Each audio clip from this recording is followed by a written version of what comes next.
বন্ধুসকল স্বাভিমান চিৰিয়েলখনৰ সোমবাৰৰ খণ্ডটি সঁচাকৈ বহুত ইণ্টাৰেষ্টিং হ'বলৈ গৈ আছে।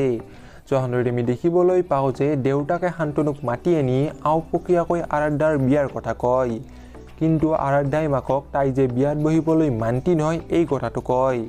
এতিয়া স্বাভিমান চিৰিয়েলখনৰ সোমবাৰৰ খণ্ডটিত আমি দেখিবলৈ পাম মাকে আৰাধ্যাক বুজাবলৈ চেষ্টা কৰিব।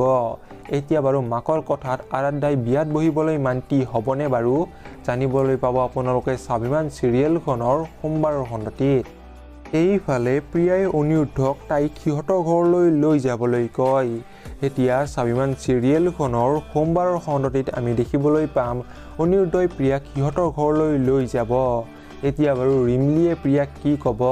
সঁচাকৈ স্বাভিমান চিৰিয়েলখনৰ সোমবাৰৰ খণ্ডটি বহুত বেছি ইণ্টাৰেষ্টিং হ'বলৈ গৈ আছে। আপোনালোকৰ কোন বাৰু স্বাভিমান চিৰিয়েলখনৰ সোমবাৰৰ খণ্ডটি চাবলৈ অধীৰ অপেক্ষা ৰৈ আছে? কমেণ্ট বক্সত নিশ্চয় কমেণ্ট কৰি জনাব। আৰু ভিডিঅ'টো যদি চাই ভাল পালে তেনেহ'লে প্লিজ এটা লাইক দি যাব আৰু এনেকুৱা ভিডিঅ'বোৰ পাই থাকিবলৈ আমাৰ চেনেলটো ছাবস্ক্ৰাইব কৰি দিব। ধন্যবাদ।